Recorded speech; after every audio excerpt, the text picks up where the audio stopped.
40대 이상 솔로 여성만 받는 간판조차 없는 필라테스 학원. 그곳에서 만난 한 남자 강사. 그의 손가락이 허리선을 따라 천천히 미끄러져 내려올 때 얇은 티셔츠 너머로 스며든 뜨거운 손길이 가슴을 후벼 파듯 요동쳤습니다. 귓가에 닿은 그의 숨결은 땀이 맺히듯 끈적하게 파고들었고 저는 순간 몸이 굳어버린 채 거친 숨을 내뱉었습니다. 그 손길은 단순한 교정이 아니라 잊고 살았던 욕망을 깨우는 야릇한 유혹 같았습니다. 안녕하세요. 저는 52살 윤서연입니다. 결혼은 남자를 위한 제도라고 평생 믿어왔습니다. 그래서 제대로 된 연애도 결혼도 하지 않았죠. 그런데 50이 넘은 지금 저는 우울증 약을 포함해 매일 아침 8알의 약을 삼키며 하루를 시작합니다. 자유롭다고 믿었던 이 삶은 사실 외로움이라는 이름의 감옥이었습니다. 출판사 교정팀장으로 20년을 일하면서 나름대로 성취도 있었고 안정적인 수입도 있었습니다. 혼자 산 아파트도 있고 여행도 자유롭게 다닐 수 있었죠. 그런데 왜 요즘 들어서는 모든 게 공허하게 느껴지는 걸까요? 특히 몸의 변화가 가장 힘듭니다. 무릎이 시큰거리기 시작한 건 작년부터였어요. 처음에는 단순한 노화려니 했는데 어깨도 굳어져서 팔을 들어 올리기가 힘들고 점점 상태가 심각해졌죠. 병원을 전전하며 검사도 받아보고 물리치료도 받았지만 의사는 늘 같은 말만 반복했어요. 나이가 들면서 생기는 자연스러운 현상이니까 꾸준히 관리하셔야 해요. 그럴 때마다 저는 속으로 생각했습니다. 관리라는 게 결국 평생 약을 먹고 살라는 뜻인가? 가끔 옆집에서 들려오는 아이들의 웃음소리나 부부의 대화 소리를 들을 때면 문득 제 선택이 맞았나 하는 의문이 들곤 했습니다. 회사 후배 지영이가 팀장님은 정말 멋있어요. 혼자서도 이렇게 당당하게 사시잖아요 라고 말할 때마다 억지로 미소를 지었지만 속마음은 복잡했어요. 당당함과 외로움 사이의 경계가 어디인지 모르겠더라고요. 밤에 잠자리에 들 때면 더욱 선명해졌습니다. 아무도 없는 침실에서 천장을 바라보며 이렇게 혼자 늙어가는 게 과연 제가 원했던 삶인가 하는 생각들이 머리를 맴돌았어요. 젊었을 때는 자유롭다고 느꼈던 이 공간이 지금은 그저 텅 빈 상자 같았습니다. 그러던 어느 날 무릎 통증이 유난히 심해서 거의 밤을 새다시피 했어요. 새벽 5시쯤 되어서야 겨우 눈을 붙였는데 알람이 울릴 때까지 제대로 잠든 건 1시간도 안 되었을 거예요. 그날 아침 거울 속 제 모습은 정말 초라했습니다. 부은 눈, 핏기 없는 얼굴, 구부정한 어깨. 그때 문득 깨달았습니다. 지금의 저는 자유로운 게 아니라 그냥 혼자인 거라는 걸 말이죠. 그런 제게 변화가 찾아온 건 대학 동창 정희와의 점심 약속에서였습니다.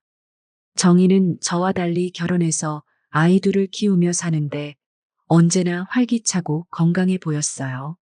그날도 정희는 환한 얼굴로 저를 맞이했지만 제 모습을 보더니 표정이 심각해졌습니다. 야, 너 갑자기 왜 이렇게 늙었어? 혹시 어디 아픈 거야? 직설적인 정의의 말에 저는 순간 당황했어요. 거울로는 봐왔지만 다른 사람의 입을 통해 들으니 더욱 현실적으로 다가왔습니다. 저는 괜찮다고 둘러댔지만 정의는 고개를 저었어요. 아니야, 이건 그냥 피곤한 정도가 아니라 생기가 하나도 없어 보여. 운동은 해? 운동이라고 할 만한 건 없었습니다. 가끔 집 근처를 산책하는 정도였는데 그마저도 무릎이 아파서 자주 하지 못했어요. 정희는 잠시 생각하더니 갑자기 눈을 반짝였습니다. 있다. 내가 딱 좋은 곳을 알고 있어. 정희가 추천한 곳은 강남에 있는 필라테스 학원이었습니다. 그런데 설명을 듣다 보니 좀 이상했어요. 수강생은 40살 이상의 솔로 여성만 받는다는 거였습니다. 남자 강사만 10명 넘게 있고 모든 수업이 1대1 개인 레슨이라고 하더군요. 그게 무슨 필라테스야? 조건이 너무 이상한데? 정희는 웃으며 대답했습니다. 처음엔 나도 그랬어. 근데 진짜 효과가 좋더라고. 우리 나이 여자들한테 딱 맞춤이야. 남자 강사들이 정말 친절하고 세심하게 가르쳐 주거든.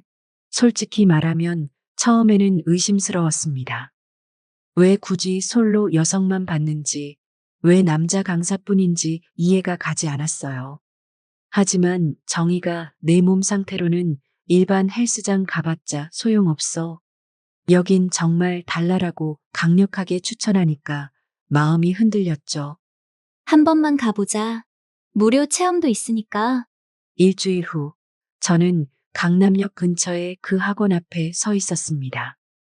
간판이 없는 게 마음에 걸렸지만 외관은 고급스러웠어요. 유리문 너머로 보이는 인테리어도 세련되고 깔끔했습니다. 접수 데스크에 앉은 여성이 따뜻하게 미소 지으며 말했어요. 윤서은님 맞으시죠? 박정희 님이 소개해 주셨다고 들었어요. 오늘 체험 수업 받으러 오셨네요. 상담을 받으며 더 자세한 설명을 들었습니다. 저희는 중년 여성분들의 몸과 마음을 동시에 케어하는 것을 목표로 합니다. 일반적인 운동과는 접근 방식이 다르거든요. 설명을 듣고 나니 더 호기심이 생겼어요. 정희가 그렇게 추천한 이유가 뭔지 알고 싶었습니다. 드디어 체험 수업 시간이 되었습니다. 담당 강사로 소개받은 사람은 강서호라는 30대 중반의 남성이었어요. 키가 크고 어깨가 넓었는데 무엇보다 눈빛이 다정했습니다. 깔끔한 운동복 차림에 은은한 향이 났어요. 안녕하세요. 윤서연님? 오늘 처음이시죠? 편하게 생각하시고 따라해보세요.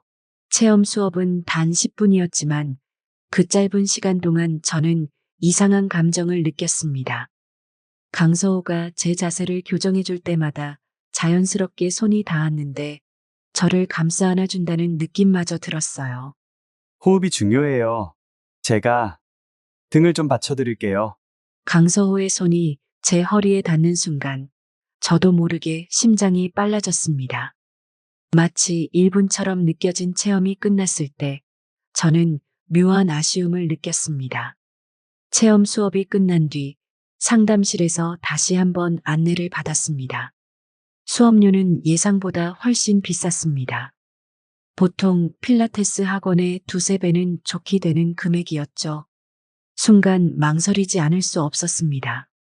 이 돈이면 해외여행도 몇 번은 다녀올 수 있는데 그런 생각이 스치기도 했지만 묘한 전율과 편안함이 머릿속에서 떠나질 않았습니다.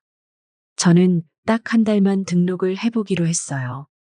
그리고 이것이 제 인생의 새로운 시작이 될 거라는 걸 그때는 전혀 알지 못했습니다. 두 번째 수업까지는 기본 동작을 익히며 기분 좋은 농담을 주고받는 평범하고 일반적인 수업이었어요. 세 번째 수업부터는 뭔가 달라지기 시작했습니다. 강서호는 단순히 자세와 호흡만 지도하는 것이 아니라 대화 속에서 제 마음을 열게 만드는 말을 건네기 시작했어요. 그의 말투는 가볍지만 섬세했고 마치 제 마음을 천천히 풀어내도록 이끄는 열쇠 같았습니다. 병원에서 의사가 던지는 질문처럼 딱딱한 것도 아니었고 상담실에서 주고받는 대화처럼 형식적인 것도 아니었어요. 그보다 훨씬 자연스럽고 인간적인 따뜻함이 묻어났습니다. 저도 모르게 그동안 꾹 눌러왔던 외로움과 불안을 조금씩 털어놓고 있었습니다. 누군가 제 이야기를 이렇게 가볍게 그러나 진심으로 들어주는 건 처음이라는 생각이 들었어요. 수업 횟수가 늘어갈수록 몸의 변화는 확실했습니다. 무릎 통증이 눈에 띄게 줄어들었고 어깨 결림도 좋아졌어요. 아침에 일어날 때 온몸이 뻣뻣했던 것도 이제는 한결 부드러워졌습니다. 무엇보다 약에 의존하는 정도가 줄어들었다는 게 가장 큰 변화였어요. 하지만 몸의 변화보다 더 놀라운 건 마음의 변화였습니다. 거울을 볼 때마다 예전과 다른 제 모습이 보였어요. 눈에 생기가 돌고 표정도 밝아졌습니다. 회사 동료들도 요즘 뭔가 좋은 일 있어요? 라고 물어볼 정도였죠. 오늘은 좀 더 깊은 스트레칭을 해볼까요? 네 번째 수업날 강서호와의 대화는 말보다 손끝으로 이루어졌습니다. 그의 부드럽고 배려가 깃든 손길에 굳어있던 근육들이 풀리듯 마음까지도 서서히 풀어졌습니다.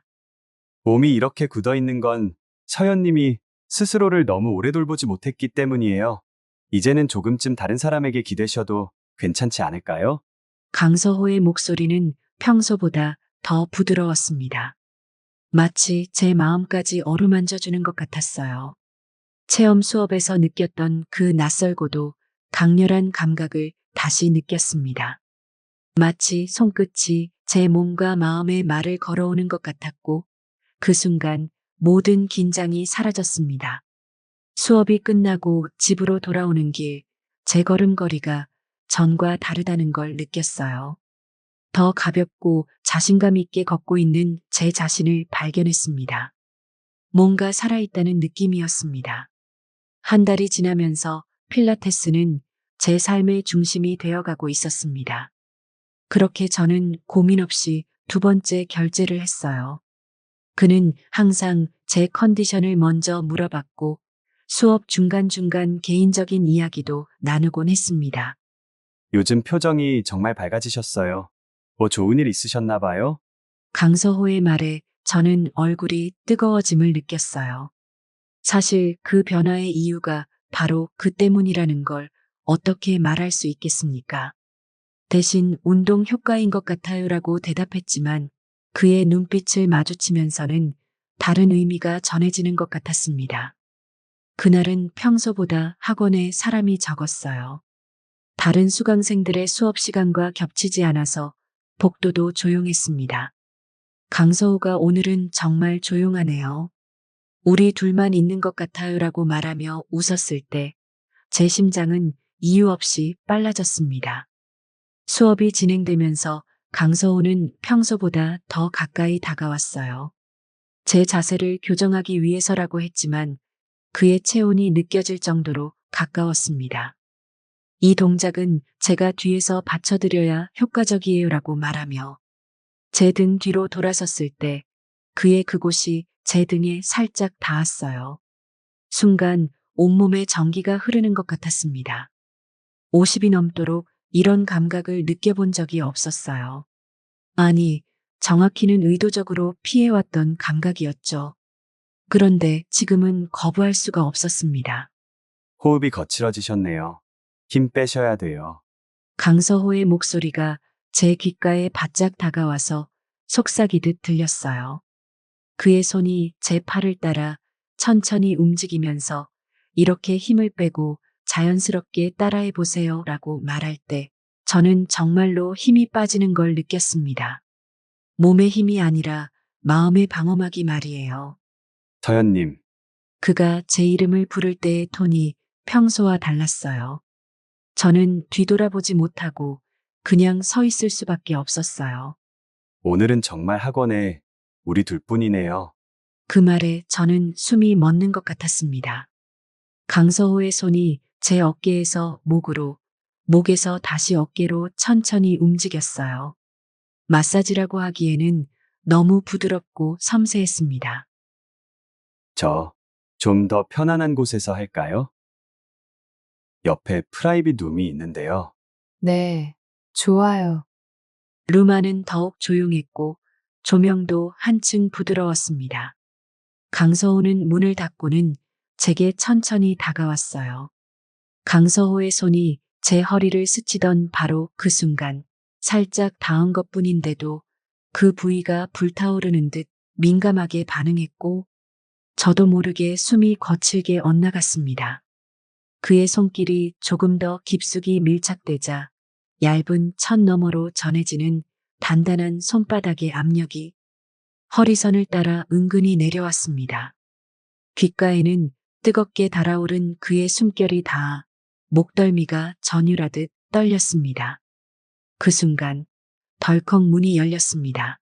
어머, 아직 계셨네요? 청소 아주머니였습니다. 다 퇴근한 줄 알고 들어왔다가 저희를 보고 깜짝 놀란 눈치였어요. 저와 강서호는 동시에 몸을 떼며 당황한 표정을 지었고 공기마저 얼어붙는 것 같았습니다. 죄송해요. 아직 수업 중이신 줄 몰랐어요. 청소는 나중에 할게요. 아주머니가 서둘러 문을 닫고 나가자 방 안에는 묘한 침묵이 흘렀습니다. 강서호가 살짝 웃으며 말했어요. 오늘 수업은 여기까지 해야겠네요. 오히려 다행이었을 그 상황이 아쉽게 느껴졌습니다. 집으로 돌아가는 길에 저는 마치 다른 사람이 된 기분이었어요. 지하철 유리창에 비친 제 모습이 낯설게 느껴졌습니다. 뺨에는 붉은기가 돌고 있었고 눈빛도 전과는 달랐어요. 마치 오래된 꽃이 다시 피어나는 것 같았습니다. 그날 밤 저는 오랫동안 잠들지 못했습니다. 하지만 평소의 불면과는 달랐어요. 마음이 두근거려서였죠. 평생 부정해왔던 여성으로서의 욕망이 이렇게 늦은 나이에 깨어날 줄은 꿈에도 몰랐습니다. 그 이후로 일주일이 어떻게 지나갔는지 기억이 나지 않을 정도였습니다. 강서호와 보낸 그 아슬아슬했던 시간이 계속 머릿속에서 재생되고 있었어요. 다음 수업이 언제인지 하루에도 몇 번씩 확인하고 있었습니다. 심지어 수업 가는 날이 되면 어떤 옷을 입을지 고민하며 거울 앞에서 한참을 서 있기도 했어요. 이게 사랑인가? 그런 생각을 하는 제 자신이 우스웠지만 부정할 수는 없었습니다. 50이 넘어서 처음 느끼는 감정이었거든요. 몸의 변화도 놀라웠어요. 그동안 복용하던 약들을 절반으로 줄여도 괜찮을 정도로 컨디션이 좋아졌습니다. 무엇보다 아침에 일어날 때 느끼던 그 묵직한 피로감이 사라졌습니다. 주변 사람들도 제 변화를 알아챘어요. 회사에서 지영이가 팀장님, 요즘 정말 예뻐지셨어요. 화장품 바꾸셨어요? 라고 물었을 때 저는 괜히 얼굴이 뜨거워졌습니다. 거울을 보니 정말 달라진 게 느껴지더군요. 피부에 윤기가 돌고 눈빛도 생생해졌어요. 6번째 수업 날도 강서호는 여전히 친절했습니다. 제 컨디션을 물어보고 자세를 세심하게 교정해주고 가끔 개인적인 대화도 나눴어요. 요즘 점점 더 예뻐지시네요. 운동 효과가 확실히 나타나는 것 같아요라는 별거 아닌 얘기에도 설레고 있었어요. 수업이 끝나고 강서호가 다음 주에도 꼭 오세요라고 말하며 웃을 때 저는 그 미소에 특별한 의미가 있다고 믿었어요. 단순한 인사가 아니라 저를 기다린다는 뜻이라고 생각했습니다. 그날 저녁 평소보다 기분 좋게 집으로 돌아가는 길이었어요. 집 앞 편의점에서 간단한 장을 보고 나오는데 강서호와 닮은 뒷모습을 가진 남자를 봤습니다. 키도 비슷하고 어깨 라인도 같았어요. 혹시나 해서 가까이 다가갔는데 그 남자 옆에는 배가 부른 임신한 여자가 있었고 그들의 손에는 아이 하나가 매달려 있었습니다. 그 순간 제 머릿속이 하얘졌어요. 설마 하는 마음에 더 가까이 다가가자 그 남자가 고개를 돌렸는데 정말로 강서호였습니다. 그는 저를 보자 순간 당황한 표정을 지었지만 곧 자연스럽게 웃으며 손을 흔들었어요. 아, 서연님, 여기서 뵙네요. 저는 아무 말도 할 수 없었습니다. 그의 옆에 서 있는 임신한 아내와 아이를 번갈아 보며 현실을 받아들이려 했지만 쉽지 않았어요. 강서호가 제 아내예요라고 소개할 때까지도 저는 꿈을 꾸는 것 같았습니다. 임신한 아내는 정말 예뻤어요. 단정하고 차분해 보이는 여자였습니다. 아이는 강서호를 빼닮아서 아빠라고 부르며 매달려 있었고요. 완벽한 가족의 모습이었습니다. 그럼 저는 이만 어떻게든 그 상황에서 벗어나고 싶었어요. 강서호는 네, 조심히 들어가세요라고 평소와 같은 톤으로 인사했습니다. 마치 아무것도 특별하지 않다는 듯이 말이죠. 집으로 돌아가는 몇 분 동안 저는 마치 다른 세상에 있는 것 같았습니다. 방금 본 장면이 현실인지 꿈인지 구분할 수 없었어요. 그동안 제가 느꼈던 모든 감정들이 허상이었다는 걸 받아들이기가 너무 어려웠습니다. 그날 밤은 정말 길었습니다.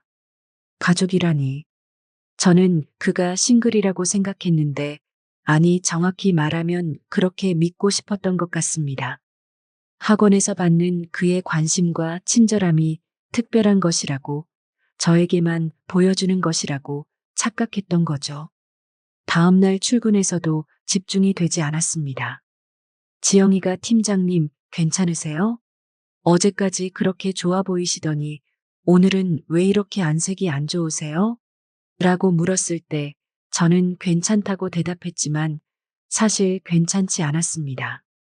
점심시간에 혼자 앉아서 생각해 봤어요. 제가 뭘 기대하고 있었던 걸까요?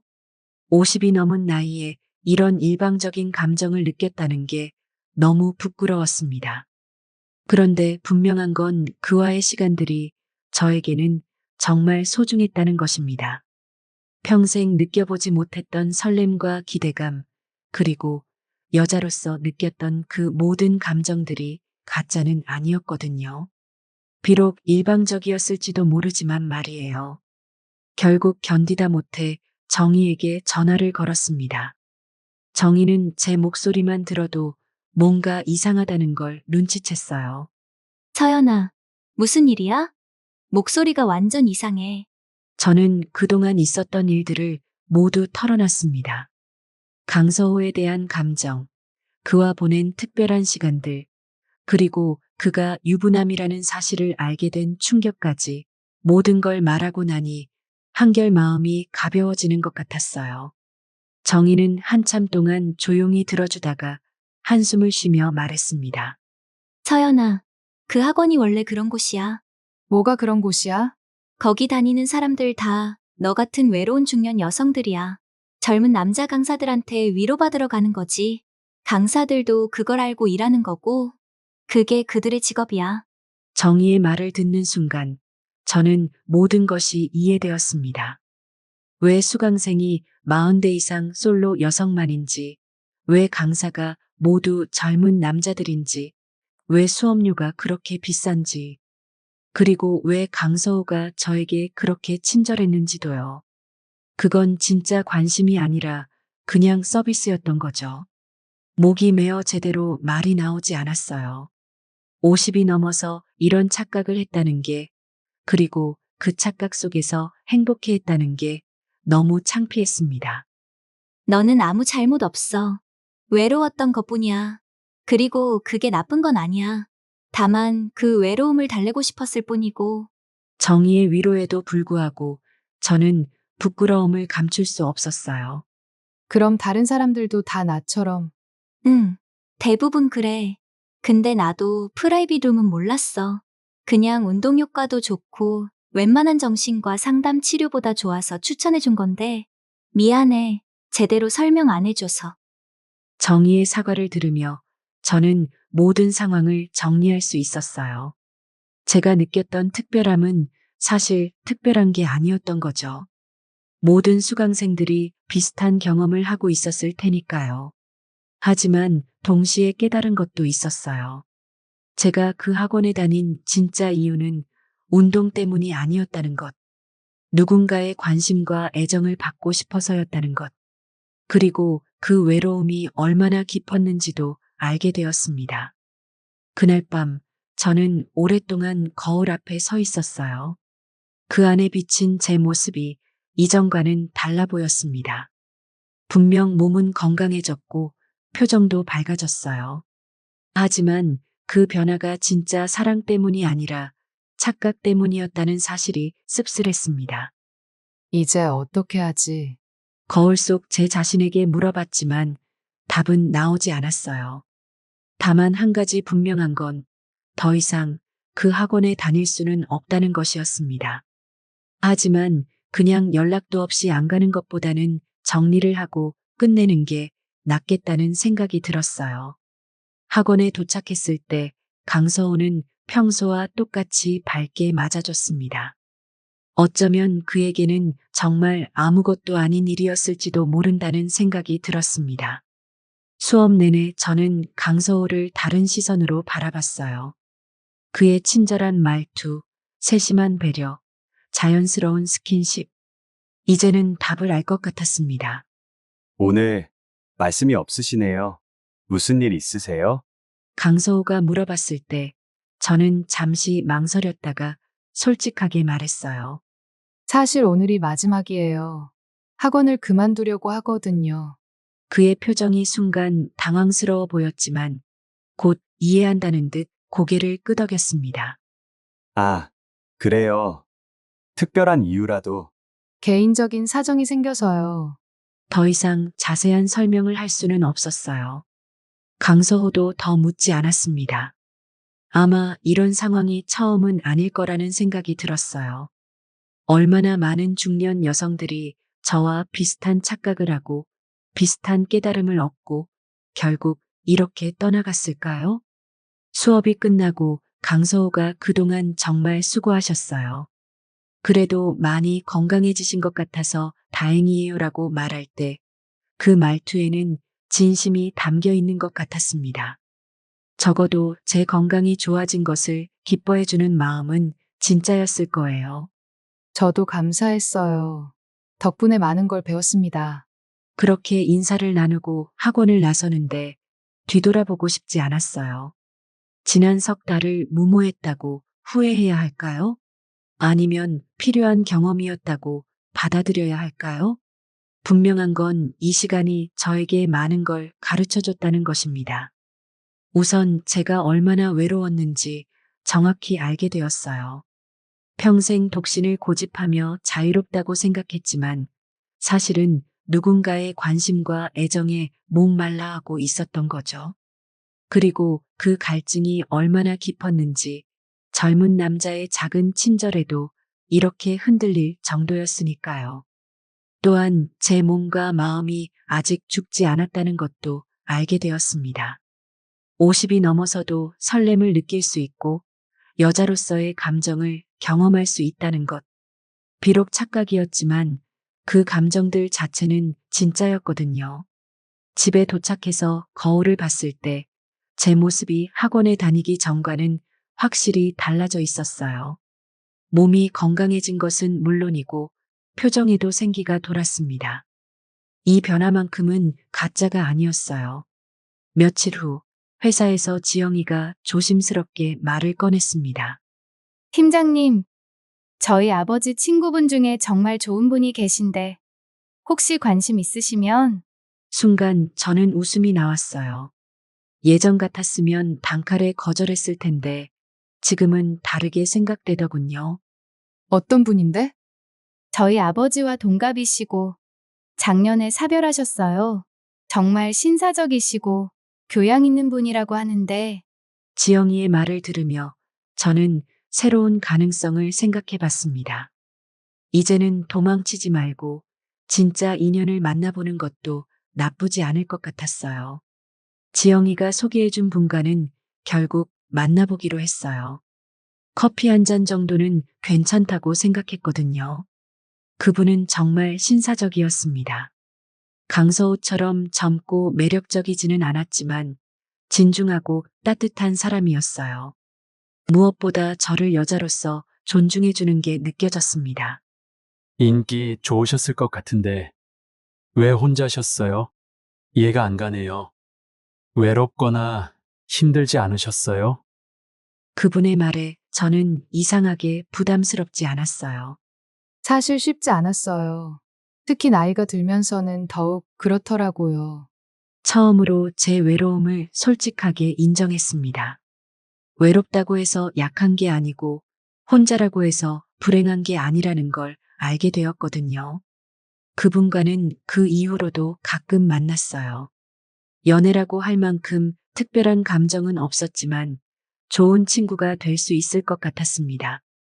무엇보다 서두르지 않아도 된다는 게 좋았어요. 강서호에게 느꼈던 그 급작스러운 감정과는 완전히 달랐죠. 강서호에게 느꼈던 감정이 사랑이었는지는 아직도 확실하지 않아요. 하지만 그 경험을 통해 중요한 걸 배웠습니다.